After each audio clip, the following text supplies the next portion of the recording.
네. 네, 지금부터 제43차 수석보좌관회의를 시작하겠습니다. 대통령님의 모든 말씀이 있겠습니다. 네, 다 수고하십니다. 부동산은 우리 사회 거의 모든 부분에 지대한 영향을 미치는 대한민국의 핵심 문제입니다. 사회적 자원이 장기간 부동산에 과도하게 집중되면서 양극화와 불평등을 심화시켰습니다. 또 부동산 거품도 더는 방치할 수 없는 수준입니다. 우리 국민 여러분께서 다 아시는 것처럼 이 대한민국의 부동산 가격이 전 세계적으로 매우 높을 뿐만 아니라 지금 이런 상황이 계속 지속되면 어떤 특정 국가처럼 소위 잃어버린 20년, 잃어버린 30년 이런 현상이 우리 앞에 도래할 수도 있습니다. 국민의 삶을 위협하는 또 국가의 미래를 위협하는 시한폭탄 같은 부동산 문제 해결에 가용한 수단과 역량을 집중 투입해야 합니다. 사실상 전 국민이 부동산과 직접적인 또는 간접적인 이해관계를 가지고 있는 만큼 시장 상황과 국민의 눈높이를 정교하게 반영하는 노력이 필요합니다. 이를 바탕으로 공급, 또 세제, 금융정책 전반을 치밀하게 다듬어서 시장을 정상화하고 또 주거 안정과 주거 사다리의 체계적인 구축을 우직하게 추진해야 되겠습니다. 특히 파격적이고 속도감 있는 공급, 또 공정하고 합리적인 조세체제, 세밀하고 두터운 금융정책의 유기적인 조합이 무엇보다 필수적입니다. 이 가운데 공급정책이 지금 특히 문제가 되고 있습니다. 우리 국민 여러분께서 아시는 것처럼 22년 그때부터 지금까지 공급 절벽입니다. 인허가도 매우 축소됐고 착공도 매우 많이 줄어들어서 불가피하게 일종의 공급 절벽이 발생했기 때문에 이를 메우기 위한 특단의 노력이 필요합니다. 공급 정책의 경우에는 현실적인 제약 요소도 많습니다. 또 소요 기간도 길어서 더욱 특별한 각오를 가지고 전방위적인 공급 총력전에 나서야 됩니다.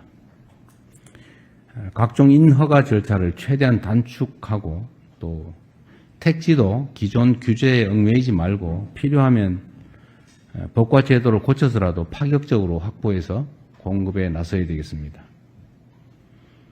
아울러 정책 발표 후에도 국민의 의견을 충실히 반영해서 정책의 완성도를 한층 더 높여야 합니다.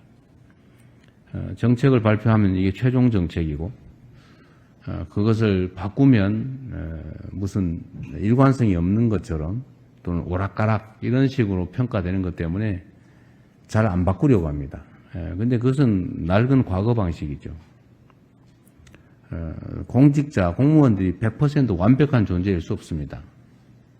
최선을 다해서 정책 안을 만들 때 그 안을 국민들께 또는 정치권에 제시하고 이런저런 좋은 제안 또는 수정안들이 제시되면 그걸 합리적으로 검토하고 또 투명하게 토론하고 수렴해서 더 나은, 더 완벽한 정책을 만들어가는 것입니다. 그게 정상적인 정책 결정 과정이죠. 그 과정 자체를 애초에 나온 안이 바뀌었다 또는 합리적인 안을 수용해서 수정했다고 해서 정책의 일관성이 없다고 한다든지 또 오락가락이라든지 이렇게 표현하거나 또는 그렇게 생각하는 것은 안 했으면 좋겠습니다. 이런 걸 가지고 뭐 누더기를 만들었다 뭐 이런 식의 표현들을 하기도 하는데 어쨌든 이런 거에 굳이 너무 구애되지 말고 과감하게 국민들 또 전문가들 또는 야당 또 정치권의 의견을 수렴해 나갔으면 좋겠습니다. 그래서 국민의 실제 삶에 맞도록 또 더욱 실질적인 또 실용적인 대책을 짜임새 있게 만들고 완성해 나갔으면 합니다. 그리고 최근에 자꾸 문제되고 있는 결혼 페널티라고 하는 결혼하니까 오히려 홀몸일 때보다 불이익해지더라. 홀몸일 때는 남녀 따로따로 기회를 가졌는데 합치니까 줄어들더라. 이런 것은 불합리하죠. 이런 것도 각 영역에 있는 잘못된 점들을 다 찾아내서 불공정하다는 생각이 들지 않게 만들어주면 좋겠습니다. 행정 편의적인 공급자 중심 사고에서 벗어나 국민의 시각에서 정책을 끊임없이 개선하는 게 진짜 유능한 행정입니다. 국민들께서 보다 안정된 주거 환경을 누리고 누구나 내 집 마련의 꿈을 이루어갈 수 있도록 정부가 할 수 있는 최선의 노력을 집중하도록 하겠습니다. 우리 군의 전장 환경이 인공지능과 드론, 로봇을 중심으로 급변하고 있습니다. 방대한 정보를 실시간으로 분석하고 또 첨단 무기들이 대거 투입되는 미래전에 대비하려면 국방체계를 기술과 첨단 장비 중심으로 재편하는 전략이 필수적입니다. 특히 지속적인 저출생 때문에 현재 같은 인력 중심의 보병 중심의 비효율적인 군 구조를 유지하는 것은 가능하지도 않고 또 바람직하지도 않습니다. 선택적 모병제를 도입해서 우리 군을 첨단 장비와 기술 중심의 스마트 정예 강군으로 탈바꿈시키려는 국방개혁을 빠르고 빈틈없이 추진해야 합니다. 이 과정에서 중요한 것은 국방의 주역인 우리 청년들이 미래에 더 나은 삶을 계획할 수 있도록 제도를 재설계하는 것입니다.